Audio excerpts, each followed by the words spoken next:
Rumor has it that homeowners associations are ruining Idaho, but can you believe social media rumors? Well, maybe you've never lived in a neighborhood with an HOA, but you've heard horror stories. Or maybe you love your HOA and wouldn't dream of living in a neighborhood without one. Well, I've got good news and bad news for you. HOAs are becoming more and more common here in Idaho, so you're going to have a hard time avoiding one if you move here and want to buy a home. The question is, are HOAs as awful as some folks make them out to be? I'm Laura Triratinopat with John L. Scott Real Estate Boise, and let's look at how HOAs are affecting Idaho homeowners for better and for worse. Pretty much every new build home in Idaho nowadays is in a development with the homeowners association. The majority of our subdivisions built over the last 30 years or so will have an HOA. One reason why HOAs are so pervasive is that many Idaho subdivisions use inexpensive irrigation water for lawns and gardens, which means maintaining community pumps. And to do that, you need an HOA to collect annual dues and to keep the pumps in good repair. Many HOAs do much more than that, of course. They maintain expensive community amenities like walking paths and common areas, playgrounds, sports facilities, clubhouses, and swimming pools. Nowadays, the only way to avoid buying in a subdivision with an HOA is to look for a much older home with all the problems that may go along with an older home in a subdivision that either never had an HOA at all or which no longer has an active HOA. Or you can search for rural properties, usually on an acreage, but even some of those will have an HOA looking out for the irrigation water, pumps, and private roads. So keep in mind that just because an HOA hasn't been active in years, that doesn't mean it couldn't be revived. Unless an HOA has been legally disbanded, there's a chance someone could revive it and start enforcing the CCRs again. Those are the covenants, conditions, and rules of the HOA. So what's the big deal with HOAs anyway? Why do so many people complain about them? And I mean they complain all the time. Are there really people who love their HOA? So keep watching. A homeowners association is usually created at the time of neighborhood development by the builder. The builder writes a set of CCRs, rules designed to protect the property values of the development and to provide for the maintenance and upkeep of shared amenities like the irrigation pumps and the playground. And that's usually really important to the builder because it helps him promote his property. The CCRs are usually designed to maintain building standards, everything from the type of fence you build, exterior paint color choices, rules about no boats, RVs, or junker cars parked in your driveway, that kind of thing. When talking about CCRs, keep in mind that there are also regulations enforced by the city and or the county. Things like whether or not chickens and roosters can be kept on your property, how far your fence has to be from the street, and whether or not you can run, say, a daycare, an Airbnb, or other business from your home. Now, the HOA has no control over the city and county regulations, so don't blame the HOA for those things. So what are the common homeowner complaints about HOAs?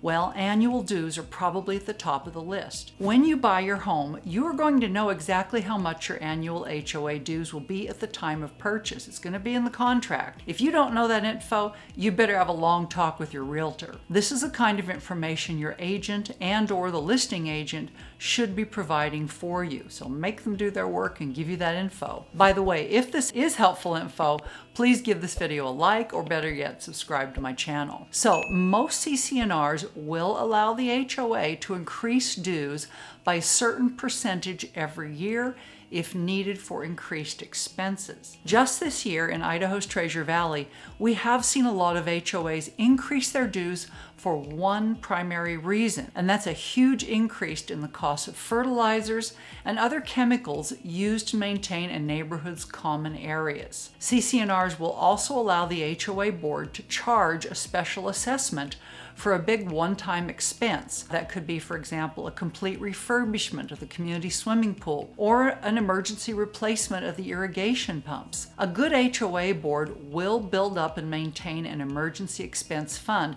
but sometimes that money isn't enough, and sometimes it's not there at all if the board hasn't collected annual dues from all homeowners. If you're going to buy a home in a subdivision with an HOA, you'd be smart to ask to see the annual financial reports from the board. No one wants a bad surprise when it turns out that the board hasn't set aside money from the annual dues to pay for emergencies. Your realtor absolutely should be able to get that info for you, so don't hesitate to ask. And be sure to ask if the HOA is active and the CCRs are being enforced. Aside from complaints about money, the other biggie that homeowners love to gripe about is when the HOA board, or more likely the management company hired to enforce and handle the day-to-day business of the board, sends out a notice of a CCR's violation. That'd be things like, hey, your front yard is full of weeds, or you haven't cut your grass in a year. You've got a week to get the weeds pulled, or we'll start fining you. Or maybe you've had that gigantic RV in your driveway for a month, blocking the sidewalks and violating the city code as well as the CCRs. Please put it behind your gate or take it to a storage facility. Now, everybody feels a bit picked on when they get a letter from the management company. I know I got one last year about some suckers growing on my trees, and it feels kind of uncomfortable, like you're being singled out. But for all you know, there are 20 other homeowners who got the same letter on the same day for the same violation. Most management companies make regular drive-throughs in each subdivision they manage, often once a week. Homes with violations are notified by letter and by email.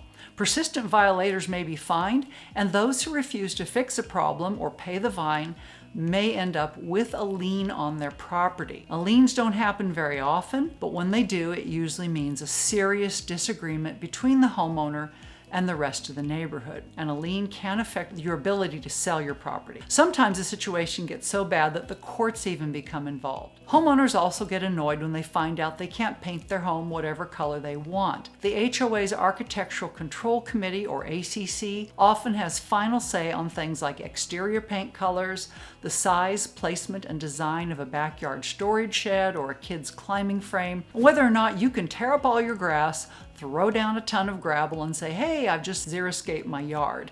The answer is no, you have not. Real xeriscaping takes a lot more work and planning than just dumping gravel where your grass used to be. People say they don't like to be told how to take care of their own homes, and that's true of all of us. But in all honesty, you should read the CCRs first if you're planning to buy a home in a subdivision with an HOA. It's your fault if you don't read them. Don't wait until you've lived in the home for 3 years and then decide you want to paint it pink or polka dots or whatever, at which point you discover that pink exterior paint is a no-no in your subdivision, as it should be. I know that sounds like a nightmare, but for the vast majority of people who live in Idaho subdivisions, an HOA isn't a problem. Those folks enjoy having a well-maintained neighborhood with high home values. They appreciate having well cared for amenities to enjoy and, again, to keep their home values up. They like the fact that the irrigation pumps are kept in good condition and quickly repaired when they do break down. They're happy that their next door neighbor can't get away with letting his grass die or dumping a rusted out washer and dryer and old furniture on his front lawn. They see their annual HOA dues